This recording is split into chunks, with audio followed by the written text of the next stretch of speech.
로마서 1장 16절 17절 두 절 말씀 우리 너무 잘하는 말씀입니다. 다 같이 읽도록 하겠습니다. 내가 복음을 부끄러워하지 아니하노니 이 복음은 모든 믿는 자에게 구원을 주시는 하나님의 능력이 됨이라. 먼저는 유대인에게요 그리고 헬라인에게로다. 복음에는 하나님의 의가 나타나서 믿음으로 믿음에 이르게 하나니 기록된 바 오직 의인은 믿음으로 말미암아 살리라 함과 같으니라. 아멘. 오늘은 제가 방금 얘기 드린 대로 10월의 마지막 날입니다. 10월의 마지막 날 하면 뭐가 생각납니까? 노래가 생각난다고 얘기하는 사람이 많습니다. 10월의 마지막 날은 종교개혁일입니다. 그렇지만 뭐 또 계절적으로는 또 그렇게 생각할 수도 있죠. 그래서 10월 마지막 주는 언제나 종교개혁 주일입니다. 근데 저희 교회는 언제나 황금의 날이니까 황금의 날이 더 강조가 되지요. 그러나 우리 개혁교회에서는 이 날이 우리 교회가 개혁교회가 태동한 날이기 때문에 우리에겐 참 의미가 있는 그런 날입니다.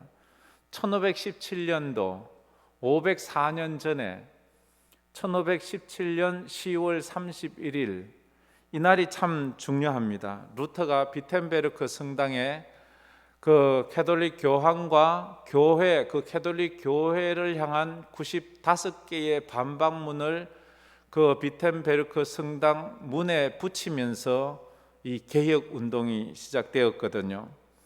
그 당시 이런 교회와 교황에게 반박문을 붙인다는 것은 목숨을 걸고 해야 합니다. 당시 루터는 신부였어요. 천주교 신부였는데 그가 하나님의 말씀을 보면서 이건 아니다라는 것을 깨닫고 그 가장 중요한 말씀이 바로 오늘 우리가 읽은 이 말씀, 이게 그 루터의 종교 개혁의 아주 중심에 있는 말씀입니다. 그 31일 10월 31일은 무슨 날인가 하면 천주교 절기 중에 만성절이라고 있습니다. 만성절 전야, 만성절은 11월 1일입니다.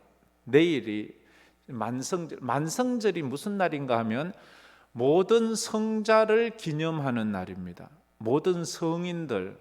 천주교에는 왜 성인이 많잖아요. 왜? 우리는 뭐 그런 거 아무것도 없잖아요. 뭐 우리가 뭐 순교자들을 뭐 높이는 것도 아니고 숭배하는 것도 아니고 우리는 그냥 순교자는 순교자로 그냥 모범을 보이고 존경할 뿐이지 그걸 숭배의 대상, 뭐 기도의 대상 뭐 이렇게 말하지는 않잖아요. 근데 천주교에서는 11월 1일이 만성절이라고 해서 모든 성인을 기리는 날입니다. 그 전야제가 바로 10월 31일입니다. 그래서 이날이면 벌써 사람들이 성단 주변에 엄청 많이 몰려 있어요. 그 죽은 성인들을 기리기 위해서 자기가 존경하는 성인이 있을 수 있어요. 베드로, 나는 베드로가 좋아, 나는 야고보가 좋아, 나는 바울이 좋아, 나는 뭐 누가 좋아, 이렇게 섬기는 그런 날이었습니다. 만성절 이브를 갖다가 만성절 이브라 하지 않고 사람들은 이 날을 할로윈이라 그렇게 부릅니다. 근데 이게 시간이 지나가면서 성인들을 기리는 그 날이 할로윈으로 바뀌면서 할로윈은 무슨 날인가 하면 모든 죽은 자를 기념하는 날이 돼버렸어요. 요즘 한국도 오니까 할로윈을 너무 잘 알더라고요. 그죠? 이게 완전 비즈니스 하는 사람들이 완전히 요즘 보면 막 귀신 탈 쓰고 뭐 귀신 복장하고 막 해골 바가지 덮어 쓰고 뭐 이렇게 지금 어제 뉴스만 봐도 막 거의 서울 시내 난리더라고요. 이게 완전히 귀신 복장하고는. 이 할로윈이라는 이게 이 천주교에서 온 겁니다. 그러니까 만성절 전야를 갖다가 이번 날을 할로윈이라고 그렇게 했습니다. 그때 10월 31일 그리 많이 보여 있을 때 루터가 반박문을 가지고 비텐베르크 성당 문에 딱 붙였어요. 그러자 이제 그게 난리가 난 거지요. 종교개혁의 1세대는 첫째는 루터입니다. 독일 사람입니다. 그 다음에 1세대 중에 2명을 끊는데 루터와 쩌빙글리를 종교개혁 1세대라고 말합니다. 루터는 독일 사람이고 쩌빙글리는 스위스 사람입니다. 그리고 종교개혁 2세대는 이 칼빈입니다. 칼빈은 루터보다 16년 늦게 종교개혁을 시작합니다. 그래서 칼빈은 종교개혁 2세대다 이렇게 말합니다. 칼빈의 영향을 받은 사람이 존 낙스입니다. 존 낙스. 칼빈은 프랑스 사람이고요. 존 낙스는 스코틀랜드, 지금 영국 사람입니다. 이들이 이제 종교개혁을 이렇게 가지요. 루터와 쩌빙글리는 종교개혁 1세대로서 종교개혁을 시작한 사람입니다. 뭐든지 시작한 사람들은 완벽하지는 않아요. 그러나 그 시작이 중요해요. 시작은요, 목숨 걸고 하는 거거든요. 아무것도 없는 맨 땅에 헤딩하는 거 아닙니까? 그래서 루터와 쩌빙글리는 참 훌륭해요. 그런데 그들이 일으킨 그 개혁을 완성시키는 사람, 체계를 정립하는 사람은 바로 칼빈입니다. 칼빈이 그 신학에 있어서, 사상에 있어서 그것들을 잘 정립시켜 가지요. 그래서 개혁교회의 종교개혁이라고 할 때에 우리는 루터의 종교개혁보다 칼빈의 종교개혁을 더 중요시합니다. 루터는 종교개혁은 시작했지만 신학이나 모든 학적인 것이 아주 미흡했기 때문에 그 루터의 종교개혁보다는 칼빈은 그것을 완성시키면서 신학을 정립한 사람이에요. 그래서 우리 이 장로교는 칼빈 신학을 따르지 루터 신학을 따르지 않아요. 루터 신학과 칼빈 신학은 많이 다릅니다. 왜냐하면 루터는 종교개혁을 시작했잖아요. 그 루터 자신이 신부였잖아요. 캐톨릭 신부였습니다. 그래서 루터는 지금 개신교와 캐톨릭의 중간 지점에 있는 거예요. 그 사상이나 그 신앙은 개혁 신앙이지만 그 종교 의식과 예배 형태는 캐톨릭 그 부분을 많이 가지고 있어요. 그 루터교 교회에 가면 아직도 그런 복장이라든지 예배 의식은 천주교에 가까워요. 그러나 그들이 전하는 복음 내용은 우리 개신교에 가깝지요. 그렇습니다. 그래서 스위스의 종교 개혁, 이게 이제 종교 개혁이 루터에서 쩌빙글리 칼빈으로 갔고, 칼빈에서 또 이렇게 영향을 받은 존 낙스는 영국 사람이잖아요. 스코틀랜드에 갔고, 이 스코틀랜드에 갔던 이 종교 개혁의 영향을 받아서 미국 장로교회가 생기게 됩니다. 미국 교회가 되고, 미국 그 장로교회의 영향을 지대하게 받은 나라가 바로 우리 한국이에요.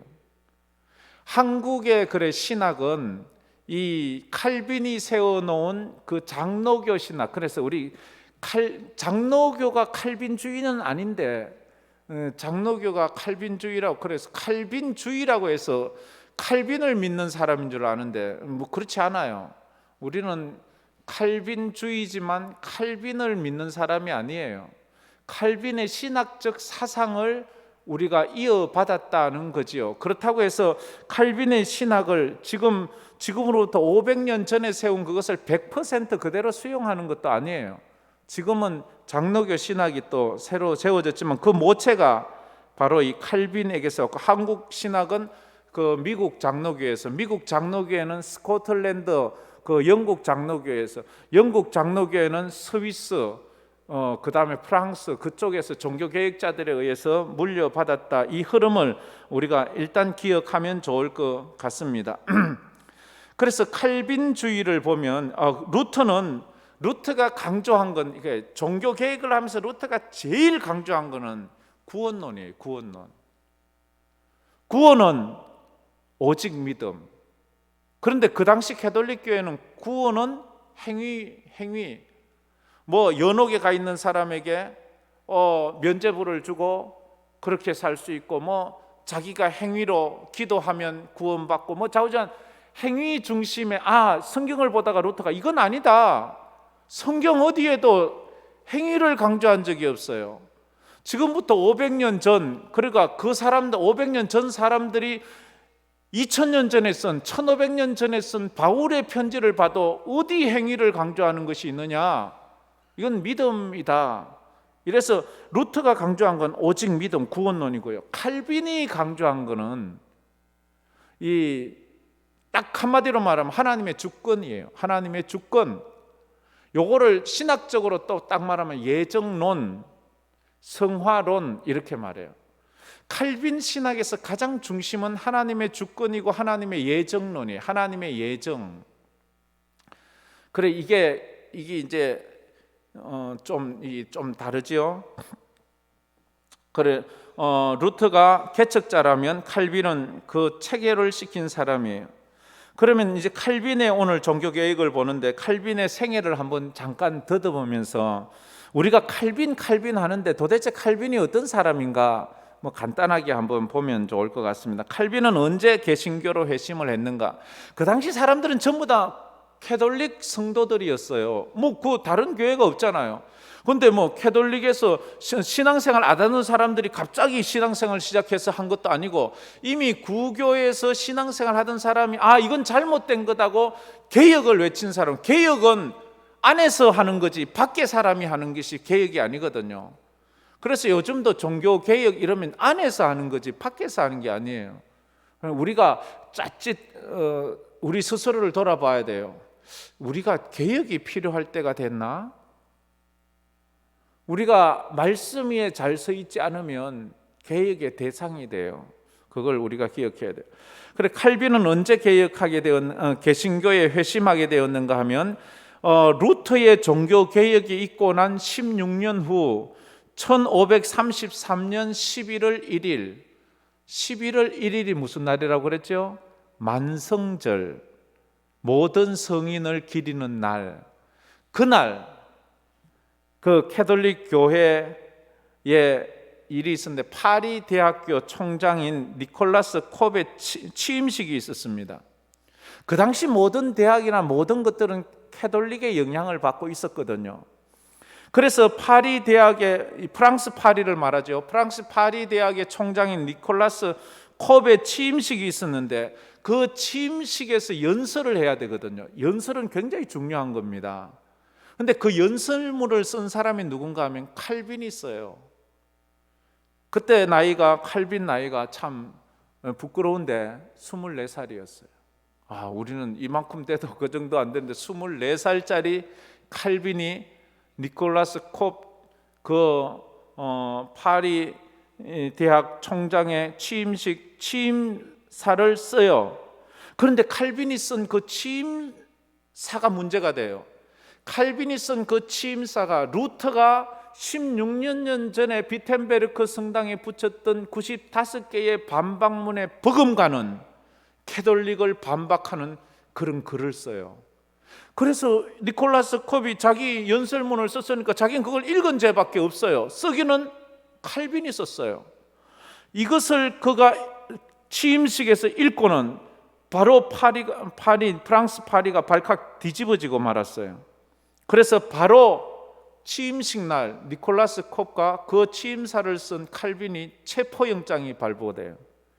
그래서 그날 둘이는 프랑스에 있을 수 없어서 스위스 바젤로 망명을 가요. 도망을 쳐가요.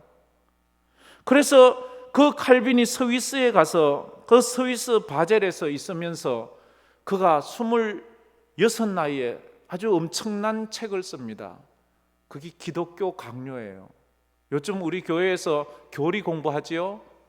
그게 칼빈이 쓰기 시작한 게 26살이었어요. 이 마무리는 제 4집까지 나오는데 그것이 23년 동안 쓰는데 그가 50세가 되어서 기독교 강요가 마무리가 돼 완성이 되는 거예요. 참 대단한 사람 아닙니까? 그러면서 그가 프랑스 바젤에 있고 바젤에서 이제 스위스 바젤에 있고 스위스 제네바로 올려가요. 그래서 이 칼빈은 제네바에 주로 있어요. 스위스지요. 이 프랑스가 아닌데. 왜냐하면 프랑스로 가면 그는 체포될 수밖에 없기 때문에. 그래서 제네바에서 개혁 운동을 일으키는데 제네바에 와서 이 칼빈을 칼비되게 하는 사람을 만나요. 윌리엄 파렐이라는 사람을 만나는데 인생은 누구를 만나느냐가 참 중요한 것 같아요. 칼빈은 이 파렐, 자기보다 21살이나 많은 윌리엄 파렐을 만나요.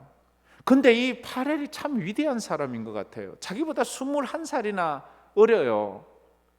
자식이라고 하기엔 좀 그렇지만 이 조카뻘밖에 안 되는 이 칼빈을 위대한 종교 개혁자로 만들어요. 위대한 신학자로 만들어요. 그래, 한 사람이 되기, 위대한 사람 되자면 그를 위한 희생의 사람이 필요해. 그를 뒤에서 도와주는 사람. 근데 파렐은 자기가 나이도 많고 학식도 많고 영향력도 많고 그래서 모든 것이 자기, 너 내 비서해, 너 나 도와, 이렇게 할 수 있는데 파렐은 이 칼빈의 그 가능성을 믿고 칼빈에게 자기 인생을 드려요. 전폭적으로 칼빈이 칼빈 되게 만들어요. 그래서 칼빈이 힘들고 어렵고 외로울 때 전폭적으로 그를 끝까지, 죽을 때까지 지지해줘요. 이런 사람을 만난다는 것은 이 사람 때문에 칼빈이 칼빈 돼요. 그래서 제네바에서 이제 칼빈과 파렐이 제네바의 성경 교사가 돼요. 성경을 가르치는 제네바는 개혁교회 쪽에 섰어요. 이 캐톨릭 교회에서 개혁교회 쪽으로 옮겨졌어요. 그러니까 칼빈이 거리 도망을 갔지요. 캐톨릭 사람들이 정권을 잡고 있으면 거기 가면 죽으니까. 그런데 그 제네바에서 칼빈이 너무 독단적으로 성경을 가르쳐요. 너무 엄격하게 가르쳐요. 설교를 하는데 졸잖아요. 보통 벌 내리는 게 아니에요. 그냥 채찍을 가하는 정도가 아니에요. 심할 때는요, 손목을 자르고 처형까지 했어요. 너무 이게 엄격하니까 어디 하나님 앞에서 너무 엄격하니까 사람들이 반발심이 너무 심한 거예요. 그래서 결국 그 칼빈이 그만 스위스 제네바에서 추방을 당해요. 추방을 당할 때 이 칼빈이 얼마나 큰 상처를 받았는지 회복이 불가능할 정도의 상처를 받아요. 내가 다시는 제네바로 향하여 오줌도 안 놓고 내가 다시는 죽어도 제네바에 안 가겠다는 그런 마음을 가져요.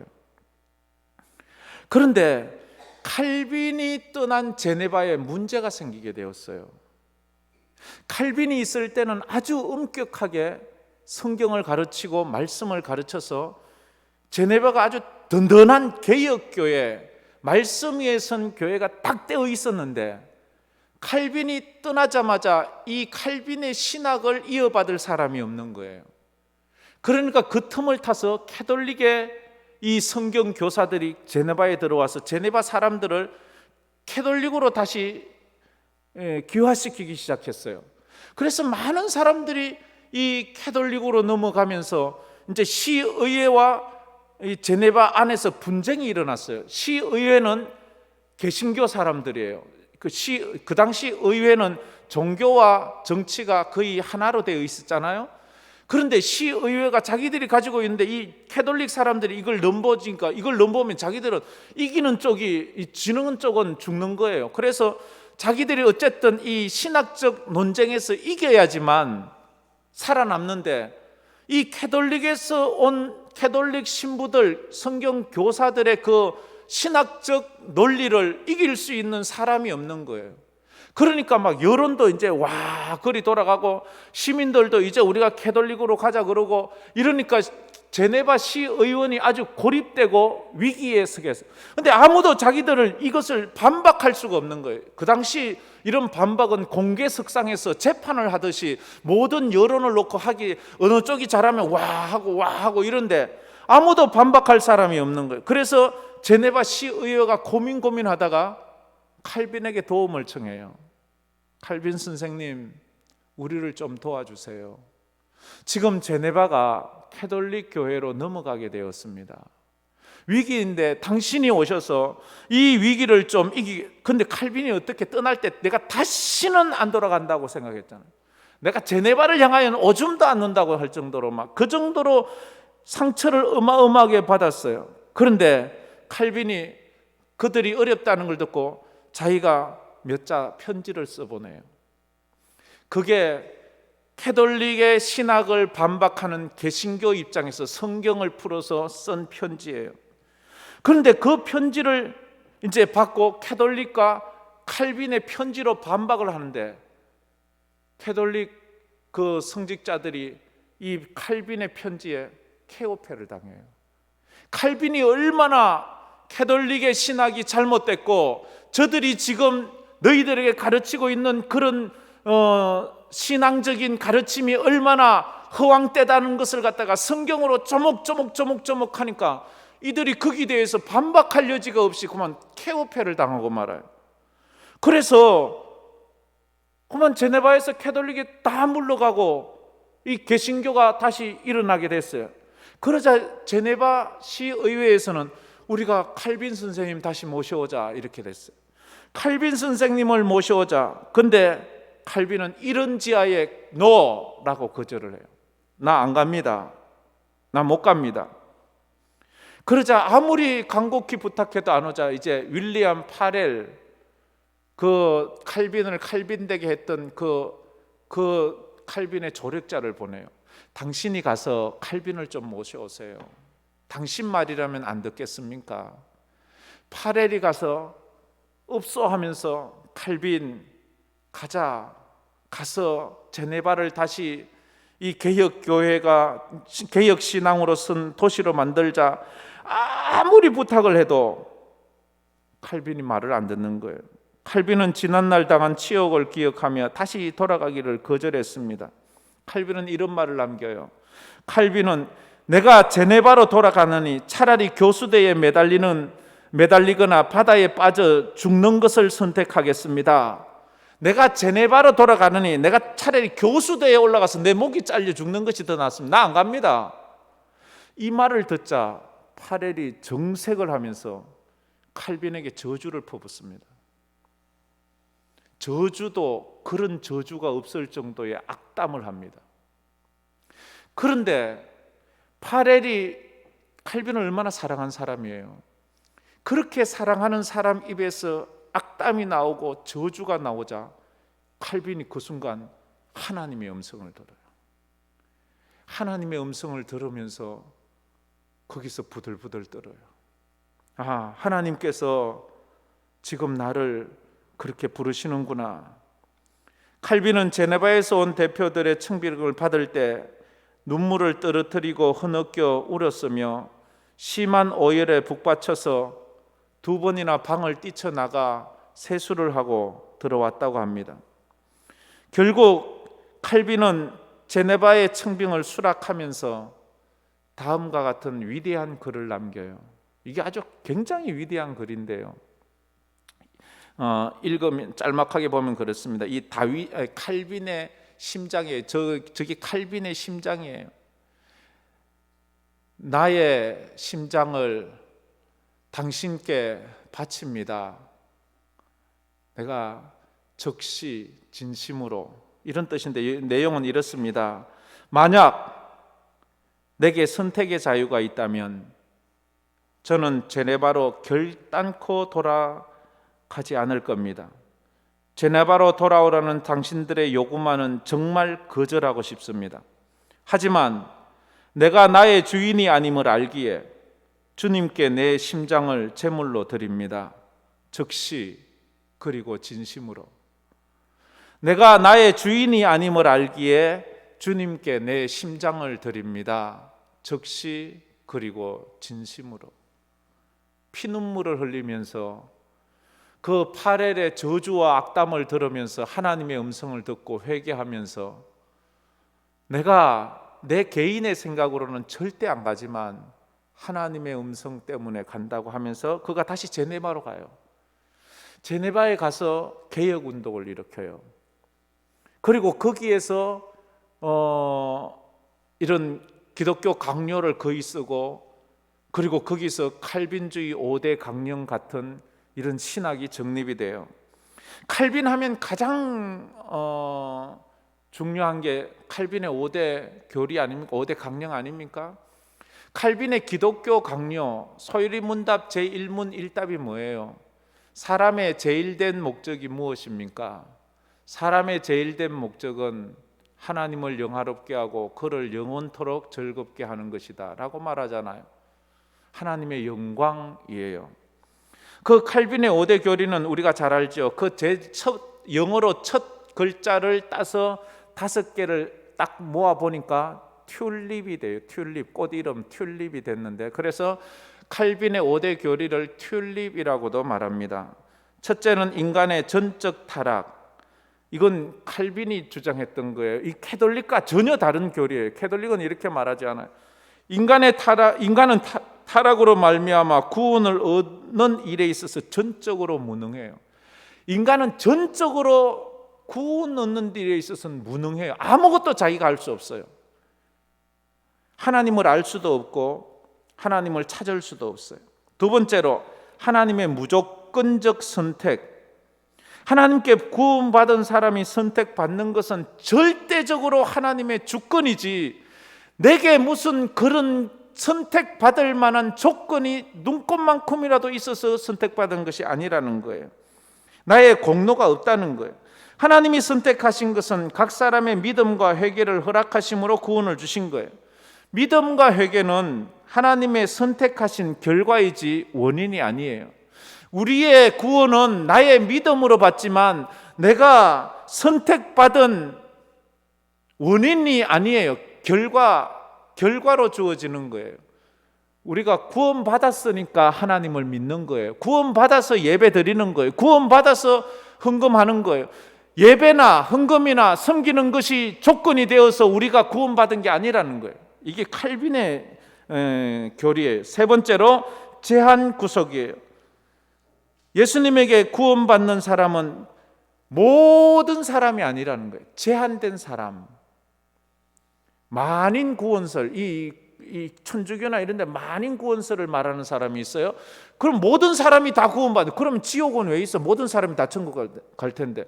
그러나 제한된 구속, 구원받은 사람만 그렇게 천국 간다는 거지요.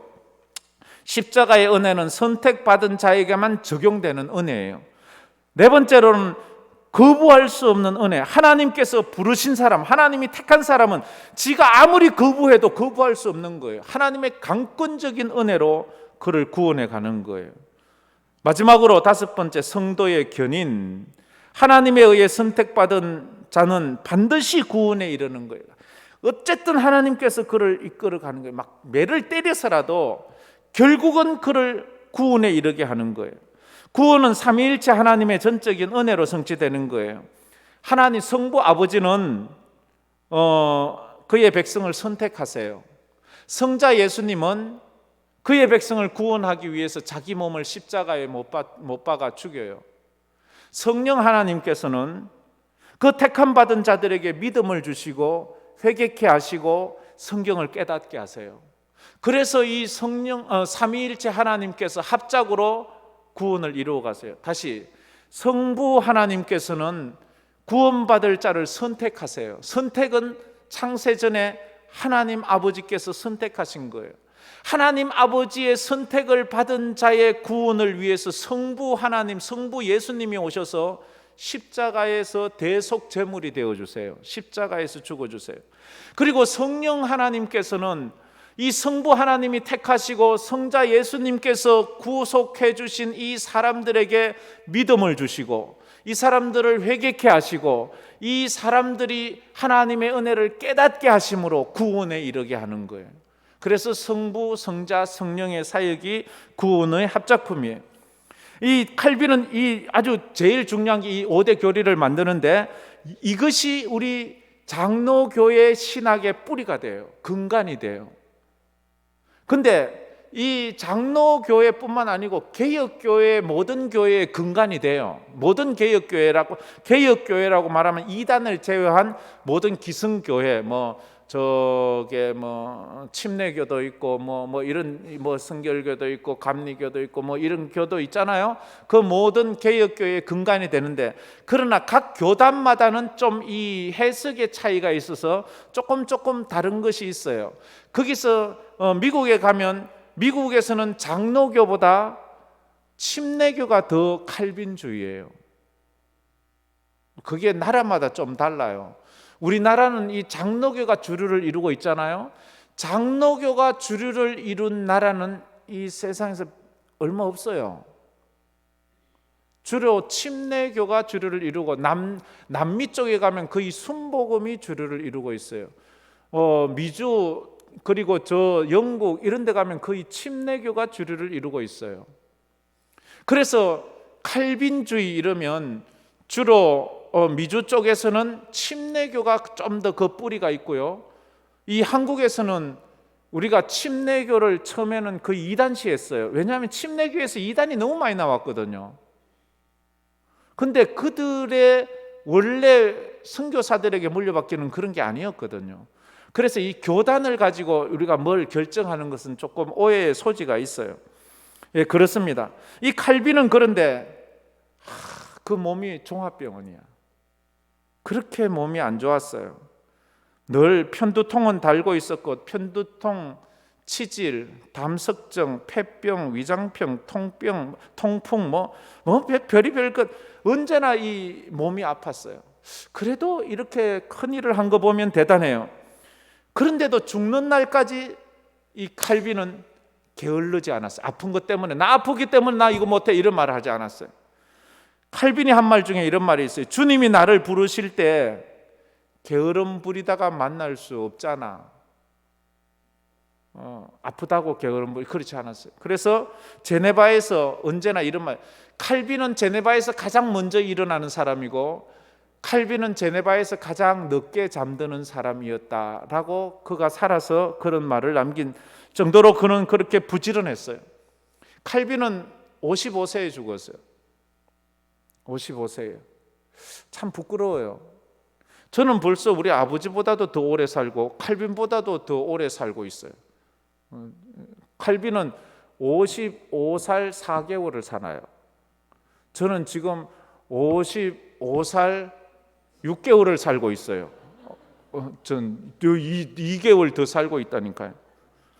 그 칼빈이 1564년 5월 2일 죽음을 앞두고 그의 친구이자 멘토인 윌리엄 파렐 21살 더 많은 그 사람에게 편지를 써요. 이제 내가 죽을 것 같구나. 이제 나 얼마 못 산다. 편지를 써요. 칼빈이 칼빈되게 한 그 파렐에게 이런 글이에요. 나의 형제여, 당신이 나를 이 세상에 생존케 했고, 칼빈도 그걸 인정해요. 당신이 나를 생존케 했고 우리가 정말 가깝게 지냈던 것이 모두 하나님의 은혜입니다. 하늘에서 우리를 위해 상을 준비하고 있을 것입니다. 나를 위해 당신이 힘들어하는 것을 원치 않습니다. 지금 나는 숨쉬기도 힘듭니다. 순간마다 나는 이 숨이 나의 마지막이려니 하면서 내쉽니다. 나는 그리스도를 위해 살고 죽을 준비가 되어 있습니다. 파렐, 다시 한번 인사합니다. 안녕히 계십시오. 이 죽음을 앞두고 이 편지를 받은 파렐이 너무 가슴이 아파서 단걸음에 칼빈을 찾아옵니다. 그래서 마침 칼빈이 죽지 않고 있었어요. 칼빈이 이 파렐이 늙은 몸을 이끌고 먼 길을 정말로 단걸음에 찾아왔어요. 그리고 그 죽어가는 칼빈에게 이런 글을 남깁니다. 내가 칼빈 대신 죽을 수만 있다면, 이런 친구가 있으면 얼마나 좋을까. 내 대신 죽어줄 사람 아무도 없네. 그렇지요. 누가 죽어요? 누가 그럴 사람이 있어요, 세상에. 근데 파렐은요, 윌리엄 파렐은 죽어가는 칼빈을 보면, 내가 칼빈 대신 죽을 수만 있다면, 그는 얼마나 아름다운 삶을 살았는지, 하나님께서 우리에게 허락하신 은혜를 따라 우리도 이처럼 우리의 생을 끝마칠 수 있도록 해 주시길 바랍니다. 하나님께서 우리에게 허락하신 은혜를 따라 우리도 이처럼 우리의 생을 마칠 수 있도록 해 주시기를 바랍니다. 칼빈은 이 편지를 받고 얼마 있지 않아서 이제 이 파렐을 만나고 칼빈은 이제 곧 이제 임종을 맞이합니다. 생을 마감하면서 칼빈은 이런 유언을 남겨요. 나의 묘지에 어떤 묘비도 어떤 글도 남기지 마십시오. 그래서 칼빈의 무덤에 가면 묘비가 없어요. 그래서 칼빈 사후에 사람들이 칼빈 무덤을 찾아왔는데 무덤을 찾을 수가 없어요. 그래서 지금 찾고 있는 무덤이 있긴 있는데 그게 100% 칼빈의 무덤이라는 확신이 없어요. 우리 저 스크린에 한번 보면 저게 보면 JC라는 글자가 돌에 쓰여져 있긴 해요. 그런데 그 당시 칼빈이 유언으로 내 묘지에 묘비를 세우지 말라고 했기 때문에 그 당시 사람들이 아무것도 안 세웠을 것이다 라는, 그렇지만 그 칼빈이 묻혔을 그 근방에 가서 찾았는데 마침 저런 돌이 있는 묘가 있어서 이게 칼빈 묘가 아니겠는가 이래 유추만 하지 100% 이것이 칼빈의 그 묘라고는 확인할 수 없다라고 이렇게 신학자들은 말하고 있습니다. 사람들이 칼빈의 묘를 찾을 수가 없는 거죠. 칼빈은 죽음을 두려워하지 않았으며 사람들이 자신을 기억해 주는 것도 바라지 않았어요. 그게 칼빈의 신학이에요. 우리가 칼빈의 신학을 가지고 있다면 어떤 기념의 정표도 나를 내세울 만한 표도 만들지 말라는 거예요. 그게 개신교의 아주 중요한 신학의 근간이 돼요. 교회 와서 자기 이름 내려고 하는 거 그거 칼빈주의 신학 아닙니다. 개신교 신학 아니에요. 잘못된 신학이에요. 그건 캐톨릭 신학이에요. 이게 우리가 믿는 그 성경에 근거하면 그래요. 바울도 묘지가 없어요. 예수님도 그 묘지가 뭐 요즘 유추하지만 그게 그거라고, 그건 신빙성이 없는 거죠. 그래서 그의 생애가 오직 하나님께 영광이기만을 그는 바랬어요. 내게는 어떤 영광도 돌리지 말고 오직 하나님께만 영광을 돌. 그래 칼빈의 후계자가 데오도로 베자였는데 이 데오도로 베자는 프랑스 사람입니다. 그 신학교에서도 학장의 자리를 물려받고 모든 신학을 베자가 물려받아요. 이 베자가 그 다음 종교개혁을 계속해 가지요. 베자가 이 칼빈이 죽었을 때에 이런 헌사를 남깁니다. 존경하는 칼빈이 먼지로 돌아가나니 그에게서 덕을 배울지라. 퇴락하는 로마가 가장 두려워할 그가 이제 선인들의 통곡 속에 숨졌도다. 비열한 자들에게 공포의 대상인 그가 너무나도 초라하고 조그만 무덤 속에 뉘어 있구나. 이름도 쓰이지 않은 채 이처럼 은혜로운 자가 묻힌 무덤이여 행복하여라. 그 유해 위에 덮고 있는 대리석이 부럽도다 라는 이런 헌사를 남겨요. 조사지요. 조사를 남기고 그렇게 칼빈의 생이 마감을 합니다. 오늘 종교개혁일입니다. 오늘은 우리가 생각하는 그런 할로윈데이 그런 게 아니지요. 천주교에서는 만성절이라 해서 죽은 성인들을 기리는 날이 되었지만 그날 루터도 그랬고 칼빈도 그랬고, 루터는 반박문을 묻혔고 칼빈은 취임사를 써서, 총장이 취임사를 써서 그 당시에 잘못된 캐톨릭 교황과 교회의 그 신학을 반박함으로 그들이 생명의 위협을 걸고 그렇게 했던 그날이 바로 이 10월의 마지막 날, 이 10월의 마지막 날이라는 거죠. 우리 이제 예수 믿는 사람은 물론 이용이 불른 10월의 마지막 날도 한 번씩 부를 수 있지만 10월의 마지막 이러면 루터가 생각이 나고 칼빈이 생각이 나서 그들이 어떻게 이 신학을 정립했고 그들이 신학을 정립했기에 오늘 우리가 이 신앙을 그대로 물려받아서 이 신앙 안에 사는 거예요. 그렇다고 해서 우리가 인간이 100% 맞을 수는 없잖아요. 우리가 이 성경 해석하는 것이 100% 맞지는 않지만 그래도 성경을 성경으로 해석하려고 노력을 하잖아요. 캐톨릭의 신학을 보면 전혀 성경에서 너무 멀리 가버렸어요. 너무너무 멀리 가버렸어요. 전에도 한번 얘기했지만 캐톨릭은 말은 그렇게 하지 않아요. 캐톨릭 안에서도 경건한 신앙인들이 많아요. 예수님을 구주로 믿는 사람들이 많아요. 그러나 그들의 가르침과 신학은 이미 너무 멀리 성경을 떠나버렸어요. 우리는 삼위일체를 믿지만 그들의 의식이나 그들의 사상이나 그들의 삶은 사위일체를 믿어요.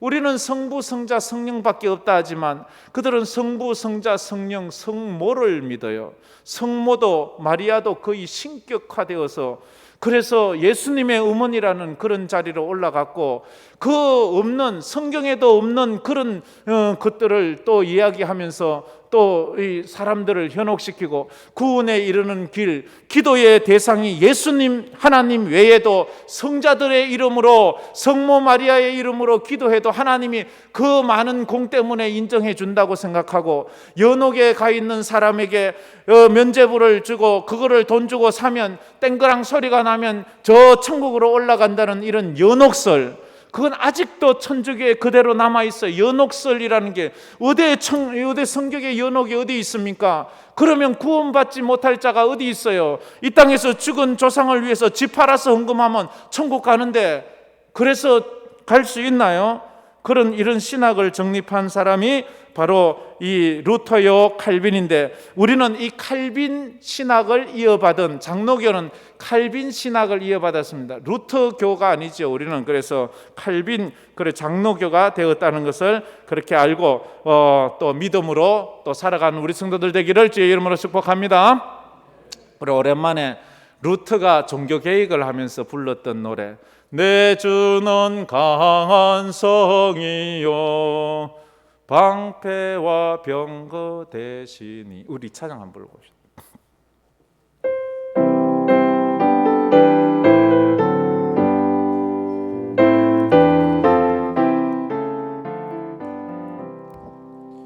내 주는 강한 성이요 방패와 병기 대신이 그 난에서 우리를 구하여 내시리로다.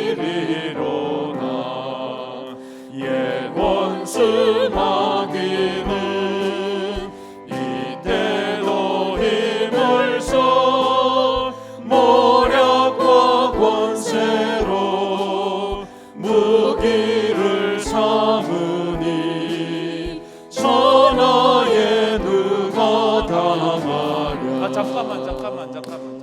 이게요 500년 전에 루터가 지은 찬송이에요. 500년 전이면 얼마나 오래됐어요. 그런데 그때 이런 찬양을 우리가 그 마음을 다시 이래 쳐져서 부르지 말고요 딱 해서 힘차게 한번 종교 개혁자 입장으로 한번 2절부터 또 한번 불러봅시다.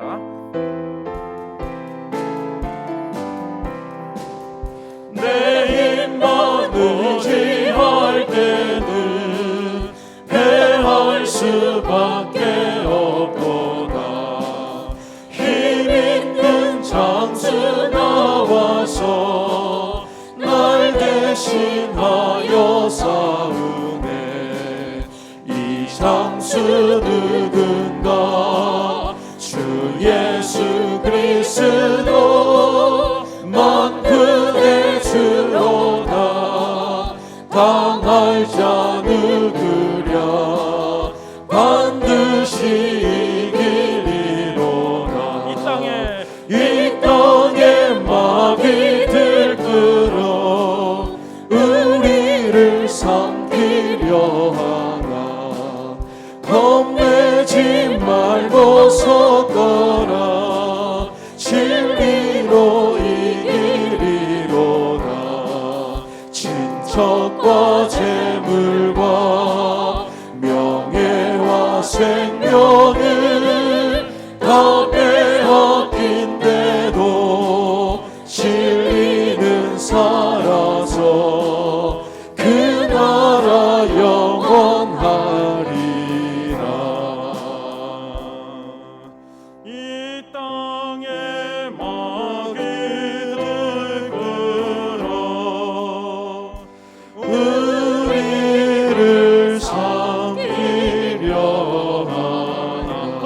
말고 겁내지 말고 섰거라. 진리가 이깁니다. 진리로 이기리로.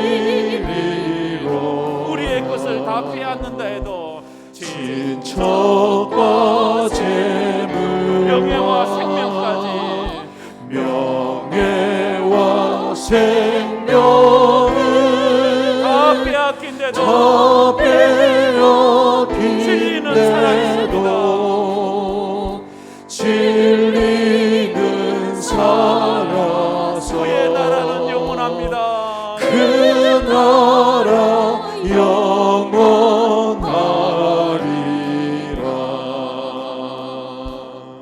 우리 한번 기도해 보지 않겠습니까? 종교 개혁주의를 맞이해서 나의 신앙은 개혁되고 있는가?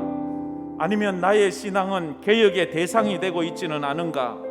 나태하고 또 게으르고 또 행위주의에 물들어 있고 물질주의에 물들어 있지는 않은지, 루터도 목숨 걸고 비텐베르크 선당에 95개조 반박문을 붙였고, 칼빈도 목숨을 걸고 파리 대학 총장 니콜라스 콥의 취임식 취임사를 썼으며, 그것 때문에 그들은 망명을 해야 했고, 그것 때문에 그들은 고난의 길을 걸었습니다.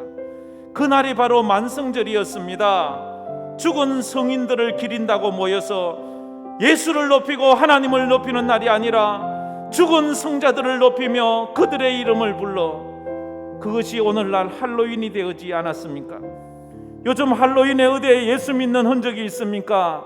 귀신 탈 덮어쓰고 귀신 놀이나 하는 것이 할로윈이지, 그것이 상술화되었던 이 시대, 할로윈이 뭔지도 모르고 할로윈에 그렇게 귀신 복장하고 쫓아다니는 사람들 불쌍하지 않습니까? 칼빈의 신앙은 인간의 전적 타락했다는 것이고, 하나님의 무조건적 선택하심이 있어야 하는 것이고, 제한적 구속을 받는 것이고, 거부할 수 없는 하나님의 은총과 성도의 견인이 있습니다. 삼위일체 하나님의 합작품이었습니다. 칼빈은 그가 가고 싶지 않았지만, 죽어도 가고 싶지 않았지만, 내 목이 교수형에 매달리는 것이 더 낫다고 말하면서 제네바 가기를 거절했지만, 하나님의 음성을 들었을 때에 그는 고백했습니다. 만약 내게 선택의 자유가 있다면 제네바로 결코 돌아가지 않을 것입니다. 거절했을 것입니다. 하지만 내가 나의 주인이 아님을 알기에 주님께 내 심장을 제물로 드립니다. 즉시 진심으로.